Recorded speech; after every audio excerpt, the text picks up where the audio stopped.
hasil dari perbincangan dialog di Metro TV antara Luhut dengan Menteri KKP. Yang pertama, bahwa isu munculnya PP 26. Mohon maaf, pertanyaan tentang deskripsi. Ya, yaitu terkait. Ya. Mohon maaf, bukannya saya tidak mau mendengarkan Anda, tapi karena waktu terbatas, saya. Iya, ini ada 2 poin. Ya, nomor satu apa? Ya, yang pertama, apakah benar ada isu bahwa munculnya PP 26 ini adalah untuk memuluskan impor pasir ke Singapura, ekspor pasir atau dari Singapura kan, menurut informasi ini wilayah daratannya tambah tahun tambah meluas dan dia selalu melakukan impor pasir dari luar termasuk diantaranya Indonesia. Satu. Kemudian yang kedua terkait dengan polemik PP 26 ini yang informasi yang beredar bahwa adanya PP 26 ini ternyata belum diimbangi oleh logistik yang ada, karena anggaran KPP itu harusnya 12 triliun tapi yang keluar itu hanya 6 triliun. Nah, oleh karena itu logistik ini ketika diklarifikasi di Metro TV ini belum siap. Artinya bahwa teori dari PP 26 ini apakah betul-betul langsung bisa diterapkan atau menunggu logistik yang siap dilakukan pada real di lapangan. Terima kasih. Stop pasir laut, apa itu ekspor pasir laut. Nah, dengan 20 tahun berikutnya yang sekarang ini, PP 26 tahun 23 ini muncul pengaturan sedimentasi laut, dan itu di dalamnya ada klausel yang diperbolehkan diekspor. Mulai 2003 konflik ada ini peristiwa-peristiwa pulau hilang segala macam itu, terus akhirnya stop untuk sementara, tidak boleh bagaimana aturan khususnya. Saya kira itu sudah ada. Apa lagi? Raca.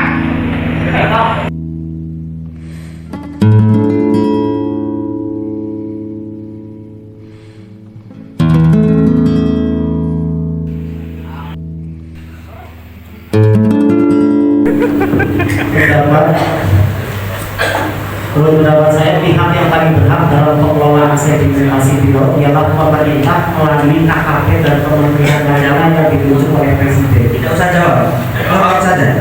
Jadi yang berhak untuk mengelola laut yakni kapasitas. Yang angkat tangan, mulutnya minum ya, tapi ada masuk ya. Oke, angkat. Misalnya diambil dari al-Musu'ah al-Fidya al-Quwediyah wala yahudu insultolintasi fil istilah alal mali mubah, karena itu termasuk mali mubah illa qawa idul ammah ditambih bil iktifai kata saja waman idoros. Stop. Yang pertama, bahwa keberadaan laut itu memang bagian dari hukukul mustarokah sebagaimana konsep yang ditawarkan oleh Tuhfah ataupun Nihaya dan Muhnil Mukhtar. Tetapi ketika dari As-Sultan ini yuhadidu membatasi pemanfaatannya atau istilahnya karena untuk litandimil intifat warman idolor, maka dalam hal ini tentu harus melalui proses perizinan dari pemerintah sesuai PP nomor 2 ketika difungsikan untuk badan berusaha. Siap, ibaratnya.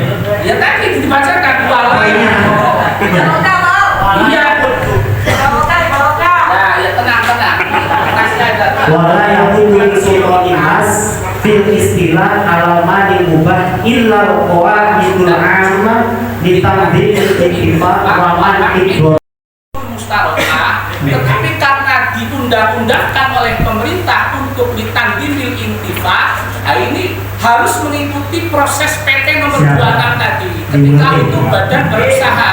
Yang nomor lain hadir ada lafil ma'i walafil majriban wa hakun jamaah kulu kuntiha falikuli wahidin hakun intifai biha wal aula ketika nanti mengelola yaitu al-imam seperti itu Pak. bahwa pantai itu seharusnya dimasukkan ke al-manafiul mustarokah, bukan al-a'yanul mustarokah. Jadi setiap orang itu punya hak untuk intifak, karena itu adalah marohibul aman. Kayak ini kan punya hak untuk intifak. Di sini itu adalah al-manafiul mustarokah. Ini saya baca, kalau saya lengkap semua takbirnya dari Asnal Matolib. Al-babu tsani fil manafiil mustarokah. Man jalasa lil muamalati masalan fi syari'in wa lam yudayyiq 'alal marrah lam yumna. Sudah. Jadi masyarakat itu hanya punya hak untuk intifak di pantai saja. Tapi nanti peraturan masalah a'yan itu kembali ke pemerintah.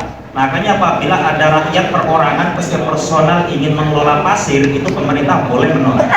Yang kedua, boleh saja kalau seumpama di zaman sekarang yang namanya ardul mawat itu enggak ada. Karena sudah dikelola, sensusnya juga sudah lengkap. Imam itu boleh himan. Ini ada faslun fil himan lil imam wa nahibihi aidikul minhuma ayyahmiya li khairil jihad wa diwat dawal wa mawashi sadaqah wa du'afa al-ajizin anil mut'ah mawatan litar'a fihi bi ayyamna an-nas min ar-rahitihi haitsu la yudayyiqu 'alan nas wa yakuna qalilan min katsir wala fa innal imam la yastamkinu min tawalli jami'il umur wa ta'atiha wala yafi'u nadharuhu bi muhimmatil hittah wala yahwiha wa qala sekali masalah ihya'ul mawat. Sebenarnya madin itu gak ada hubungannya sama ihya'ul mawat. Terus yang kedua, untuk tandim itu bukan hak ya. Kalau untuk hak, di sini kan pertanyaan untuk siapakah yang paling berhak? Tetap ini ayat al-mustarokah. Tapi kalau tandim itu udah beda lagi. ini bagaimana?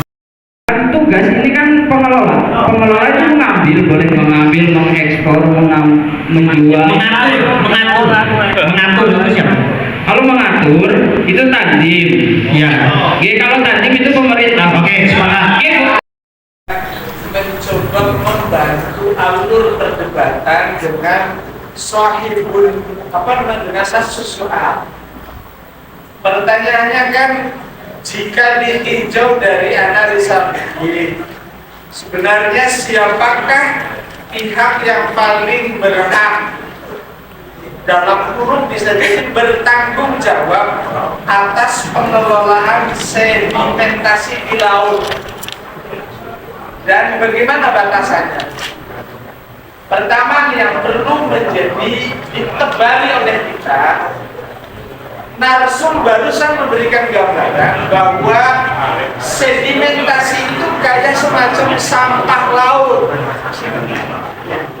lumpur, bisa jadi lumpur, bisa jadi pasir, bisa jadi kerang-kerang dan lain sebagainya, yang itu bisa jadi di pelabuhan-pelabuhan yang mengakibatkan pelabuhan itu dangkal, yang akibatnya kemudian kapal tidak bisa nyandar.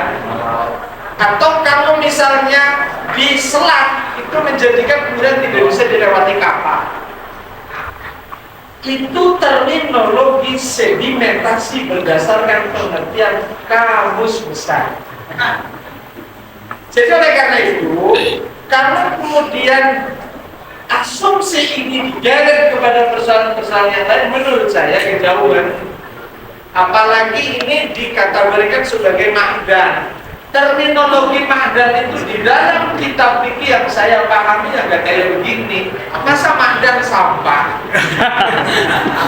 Mahdan itu digali betul itu seperti yang sekarang lagi di Banyumas itu ya. Digali sekian meter itu mahdan. materialnya bisa bentuk emas, bisa bentuk perak, bisa bentuk macam-macam, digali dadakan. Ini sih sampah, ini sampah. Ini sampahnya itu termasuk mal atau enggak? Masuk ini termasuk mal atau enggak? Isunya sampai ekspor. Saya meluruskan pengertian pengelolaan sedimentasi. Terminologi sedimentasi sebagaimana Marsum sampaikan tadi kayak gitu. Tolong jangan melenceng dari ini. Mohon maaf. Amal bisa enggak? Ya jelas bisa. Utama pun ya sampah. Jangan pakai sampah ya. Maksudnya begini kan tadi bahasanya endapan yang ada di laut atau di pinggir laut. Kalau nggak ada endapan nggak ada. Yang kalau nggak ada endapan berarti nggak ada sedimentasi. Tapi bukan sampah ini masalahnya. Alokasinya lebih kepada pasir dan lumpur.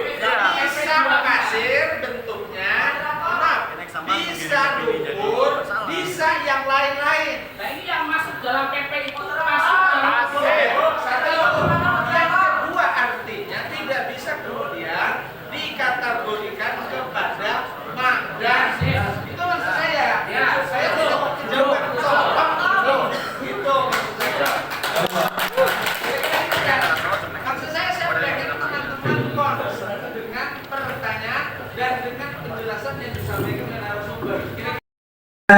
Begini, pagi diarahkan rumus. Saya kira kalau saya tidak salah paham, pasir dalam deskripsi pasir yang dengan golongan kode HS2505900 ini termasuk kategori apa? Ada yang mengategorikannya sebagai marofiqul ammah, ada yang mengategorikannya sebagai makban, ada yang mengategorikannya sebagai mawar.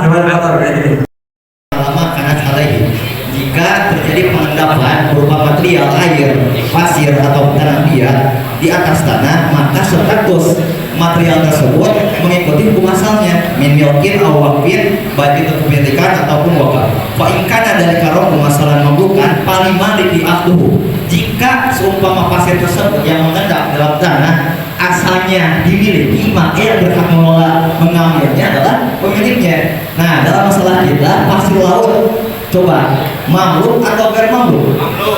Ghair mamluk, maka bisa dikategorikan tadi termasuk ayatul mustarokah al mustafadah minal ardi madan, maknanya dohiro, ada pada dohiro, ada pada batinan. Terima kasih. PC Darul Najah. CNO. Jame ini. Belakang. Raja. Kacamata. Di sini yang kita ingin itiroti adalah mengenai ibarat yang tadi disampaikan oleh Prof. Usno, bahwa di situ dikategorikan bahwa ada mengenai permasalahan pasir yang dia kategorikan bahwa hal ini goyah mamluk, sehingga dia mengambil dari kitab Hasyiatul Jamal yang kita tahu punya sendiri kita dalilnya mengenai yang beliau sampaikan bahwa yang kita ingin di sini sedimentasi dalam hal ini itu tidak bisa dikategorikan masuk dalam ibarat yang dia sampaikan, karena pada dasarnya ada tiga pihak. Pertama, pihak pengelola pemerintah, kemudian di sana juga ada pihak yang mempunyai sebagai dasar ada peraturan PP-nya gitu kan, sehingga kalau dikatakan dalam hal ini mengambil dasar mamlukan itu tidak bisa, maka asal mula maaf saya potong dulu. Dari Urwatul Wusta itu menyatakan kalau ada dari pemerintah untuk intiqalul mani ilal ardi, sehingga tidak ada peruanginya. Jadi itu nggak bisa kalau dikatakan itu peruangi, karena ada maksud tertentu untuk menjalankan progres di sini, sehingga kalau dikatakan tadi ada intiqalul angin yang berpindah untuk atau angin yang pindah karena maksud itu nggak bisa, karena ini murni ada campur tangan dari manusia. Penjelasan dari perumus itu termasuk alma atau enggak? Saya ulangi, yang kita bahas sekarang adalah pasir dengan golongan HS 25059. Iya termasuk almal atau enggak? Bisa dijadikan Sampai nanti jawab.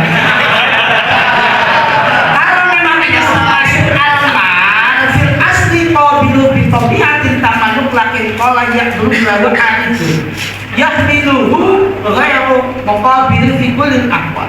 Setiap hati itu tidak bisa dimiliki secara otomatis, tergantung tingkah fikulil ahwal.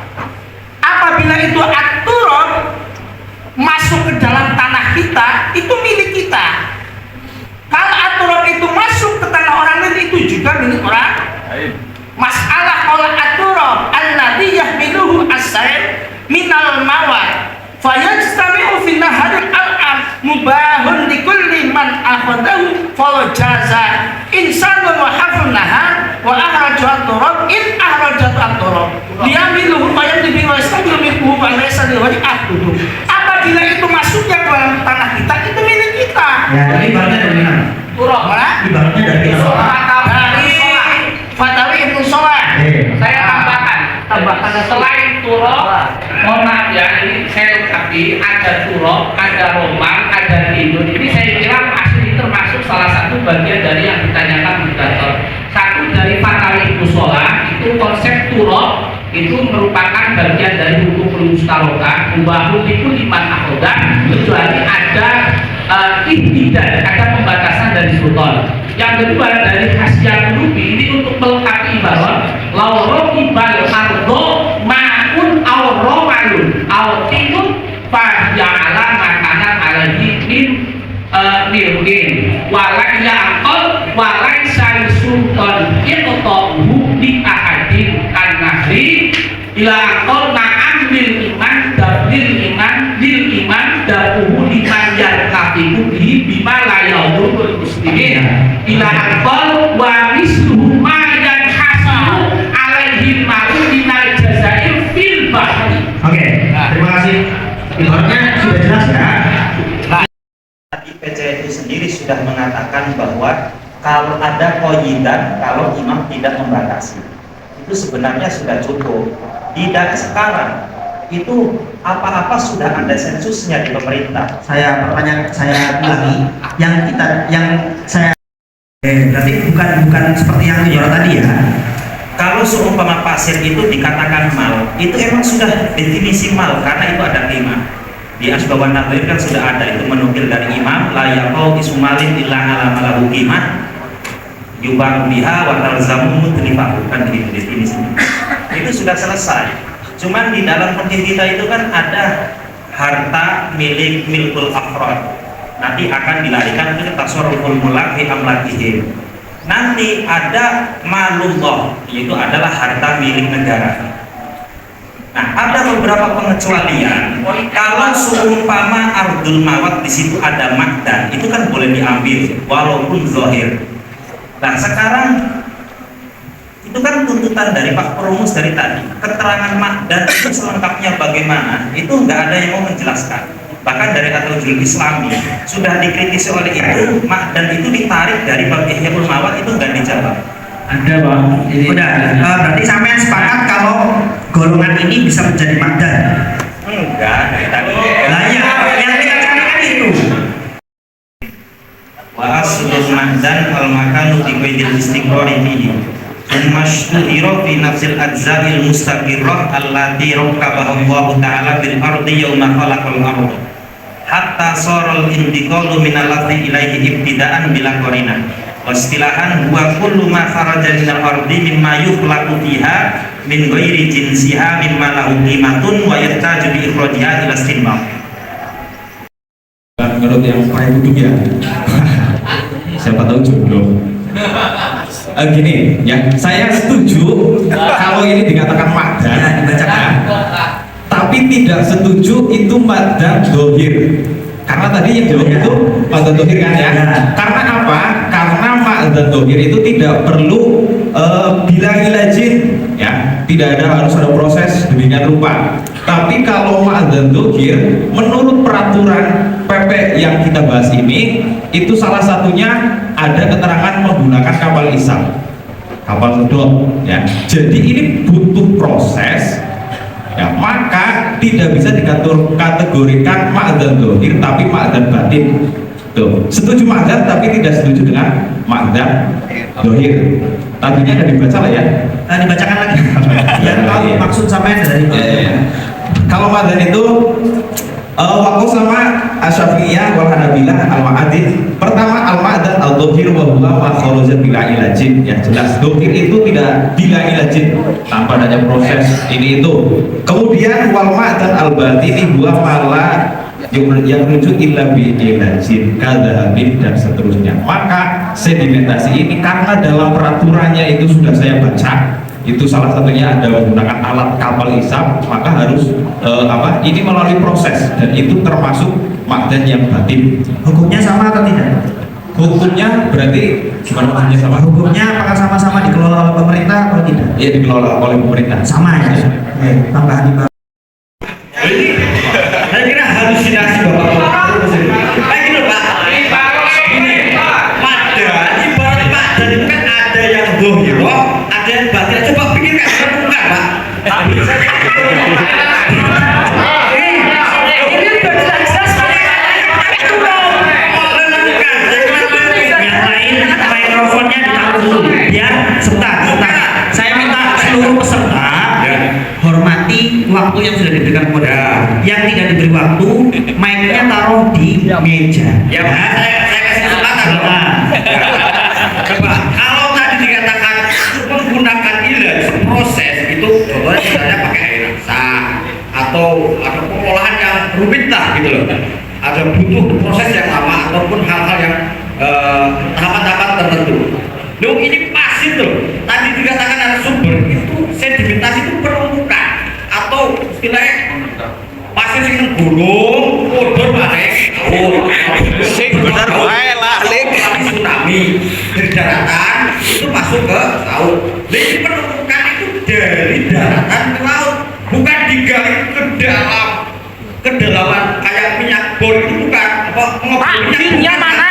Itu yang penumpuk itu berasal dari tanah yang berasal dari daratan. Ya itu namanya ma'adzan, saya kira. Kok dikatakan tidak ma'adzan? Itu namanya ma'adzan dohiro, Pak. Tanpa harus proses yang rumit, itu tinggal mengeruk, itu sudah bisa dihasilkan. Ya, dibacakan. Lanjut, al-ma'adzan al-dohir wa huwa ma kharaja bila ilajin wa inna ma'adzan fi tafsirihi. Jadi cukup mengambil dari sumbernya itu sudah berhasil jadi pasir. Maksud pasir diolah jadi mereka ini. Maksudnya pasir itu tinggal diambil terus diekspor gitu. Jadi itu. Nah terus contohnya kanabin ini seperti kerikil loh, Pak. Kerikil itu terjadi terbentuk dengan proses alam. Pasir juga sama. Itu kan tadi sedimentasi itu pengendapan atau penumpukan pasir itu berasal bisa melalui banjir, bisa melalui angin. Bagaimana lagi?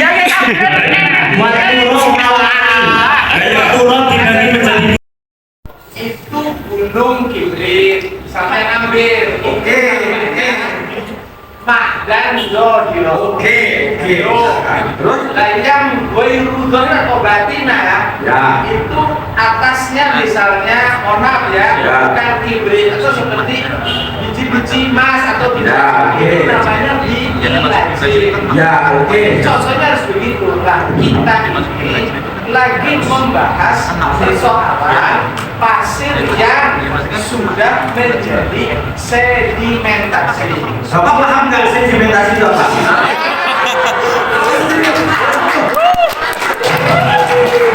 Silakan. Sedimentasi itu karena endapan yang terdapat di laut. Ya. Prosesnya undang-undangnya nih saya baca, bisa pasir poin A, ya. Kemudian poin B bisa lumpur. Oke. Itu endapannya dari mana dibawa oleh angin. Oke. Bla bla bla. Jadi kalau berusuk maka itu sudah keluar dari aslinya. Sama tahu gak Ma'dan itu isim apa? Ma'dan itu tempat isim makan. Isim berarti kan harusnya ada di tempatnya dong, bukan di lautan, dari gunung turun ke laut. Saya baca definisinya. Definisinya apa? Silakan dikata, Ustaz. Aku tenang, bukan benar apa enggak. Saya putar biasa begini. Saya baca nih, wastilahan wal ma'danu istilahan gua pun rumah khorja ini dimana kita bikin kan nih ya gak usah gua pun rumah khorja minal ardi ya mimma yuklaku biha min ghairi jinsiha mimma lahu qimatun. Nih poinnya wa yahtaju fi ihrajihi ilas timbahin. Ya. Jadi sesuatu yang keluar dari tanah ya, dari sesuatu yang Allah ciptakan di situ min ghairi jinsiah, tetapi bukan dari jenis tanah itu. Nah, kemudian itu termasuk sesuatu yang memiliki qimah, dan untuk mengangkat itu membutuhkan terhadap proses istimbat usaha ya. Jadi sekali lagi tidak dibantu oleh angin, tidak dibantu oleh banjir. Memang di situ tempatnya. Iya. Ya. Walau aqtaqahu ahaduhuma au aqtaqa nasibahu ataqa nasibuhu. Bahkan law abra'ahu ahaduhuma an nasibihi minan nujum. Kemudian al-manafiul mustarokah dari Asnal Muthalib. Sebentar, karena ini dari Turaf.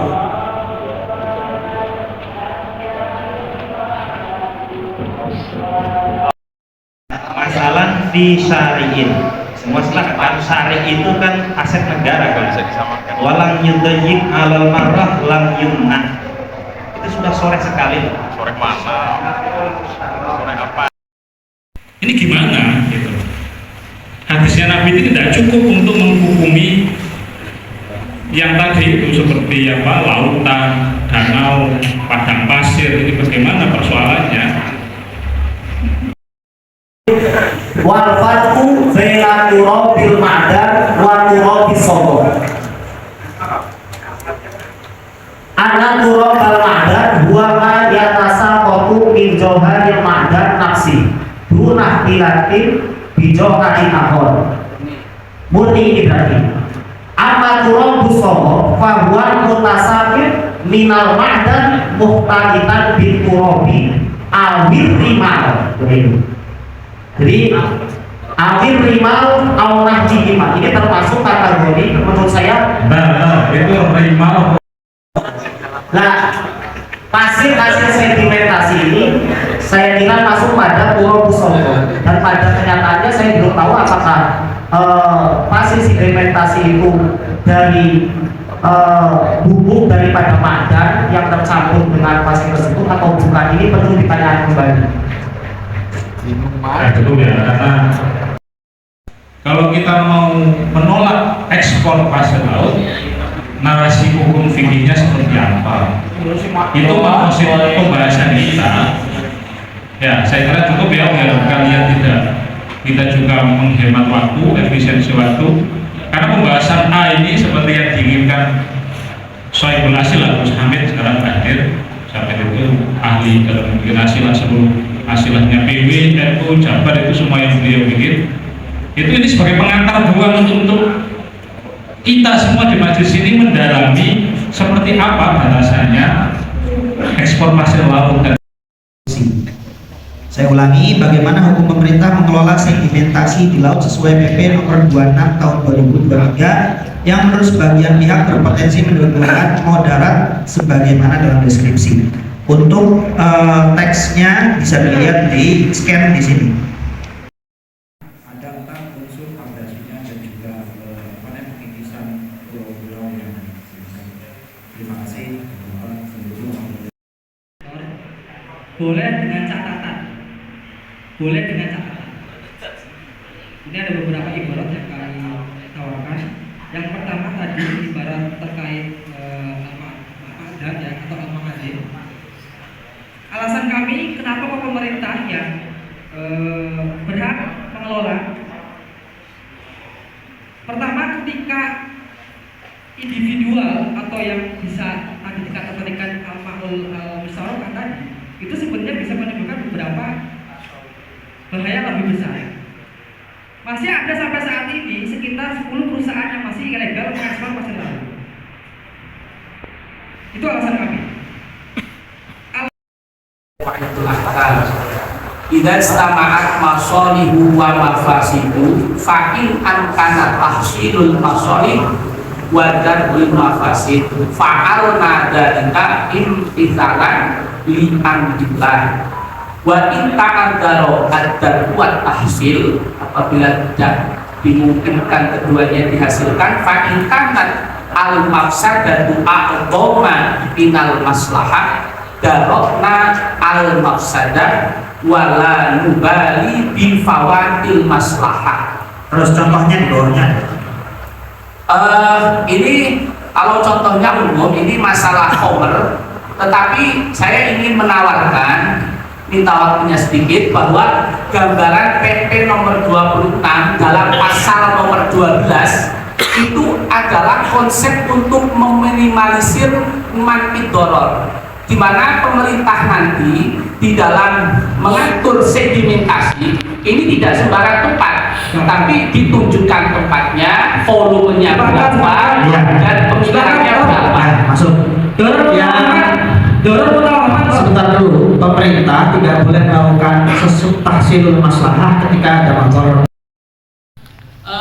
Qawaidul masalihil anam, qawaidul ahkam fi tasarrufil bulan wa nuwabihim yang tasarrufu al bulan wa nuwabuhum bima dakana minan tasarrufat bima huwal aslah lil maula alaihi dar'an lil doror wal fasad wa jalban lin naf'i wal musad wala yaqtasiru ahaduhum ala sholah ma'al kudro alal aslah illa ayyun addiya ila masyaqqatin syadidatin. Ini konsep pemerintah